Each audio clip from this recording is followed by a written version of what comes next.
Hi there guys, my name's John from ActiveJR.com, and today I've been watching the WWDC Apple keynote. I always watch various different Apple launches. I'm very interested in Apple products. I've got a Mac, an Apple Watch, iPhone, iPad, so I'd like to see what they're coming out with. But the reason I'm making this video is because they have launched WatchOS 4, and there's some great new features that they'll be launching, particularly for those that are interested in their fitness. So in this video I'm going to take you through those key features and share my thoughts on them. So before we get started, there is a competition going on at the moment to win either a Fitbit Charge 2 or a Within Steel HR. If you go to www.activejr.com/win, you can enter a competition to win one of these watches. So if you just check that out and go to my website, you'll get a chance to win, so good luck. So let's get straight into the video. Okay, so those of you who are familiar with the Apple Watch or the Apple Watch Series 2 will know that the fitness features are broken down into two different apps. One's the Activity app and one's the Fitness app. So first of all, I want to talk about the new features in the Activity app. So one of the new features is achievements. So achievements already exist in the Apple Watch, but when you put your watch on at the start of the day, it will give you encouragement and tips for achievements you're closing down on, or achievements you've achieved in last month and how to achieve them this month or this week or this day.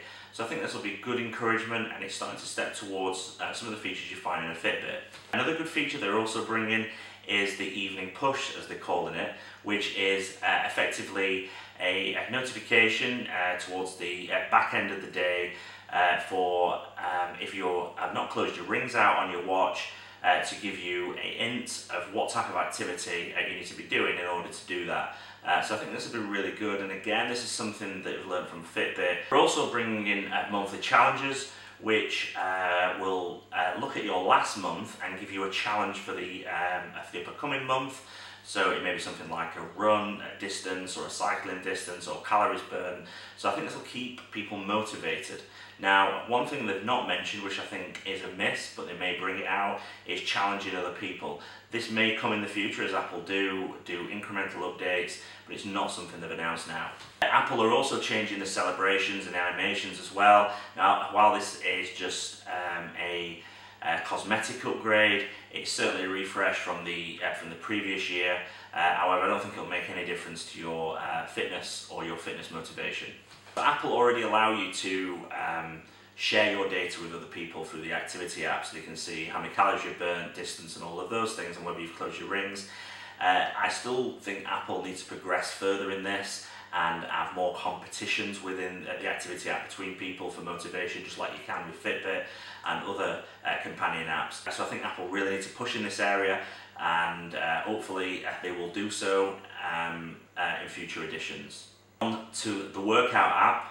As everyone knows, there is a number of different activity types that you can choose, but Apple are first of all refreshing the graphics. You can see here is a new interface, but they're also bringing high intensity interval training. So this is good news to those people that attend classes or that do HIIT training, because right now you have to use other within the app, but now they're bringing a dedicated one that will use heart rate and also motion to give you detailed fitness information for your workout. So I think this is going to be a welcome addition to lots of Apple Watch users, especially those people that are certainly class attendees or do HIIT training. Apple are also bringing out enhanced swim tracking. So at the moment it can detect which swim strokes you are doing and distances once you set the pool length. But the new update will include sets and also rest periods. So when you've got when you're resting on the side of the pool, it will detect when you're resting. It will also include stroke distances. So if you do a front crawl or you do a back crawl, it'll give you reportedly precise distance measurements, so you can look at that information afterwards. So I think this will be really useful. The new feature is Gym Sync. So Apple have said they've paired up with a number of gym equipment providers, so you can sync your Apple Watch using NFC to these particular brands, and it will sync the data between the watch and the machine to give you real-time data on the machine, so you don't have to keep looking at your watch. I think this will be really useful. However, I think it will all depend on your gym and how up to date it is with its fitness equipment. Now, the next big improvement is quick switch. Now this is aimed at people that do multi-sports or triathlons. It will allow you to switch between activities.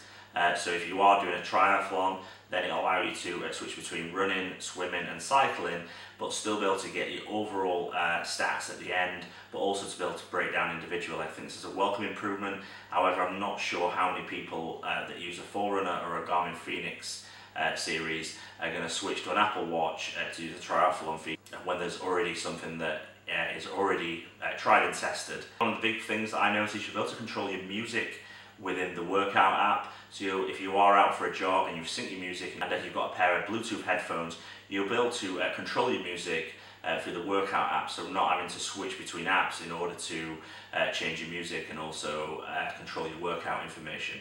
So I think that's really useful. The new OS is not finished and it's not out until fall, so that's around September, October time. There is still a few things that are amiss, so not being able to customize the data screens on the Apple Watch.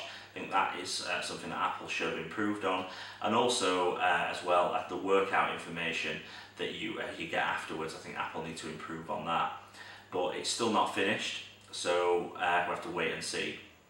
Now I will be installing the beta version on my Apple Watch, and I will bring out another video which will be based on my experience of using the new fitness features. So wait and check out for that one. Thanks very much for watching this video.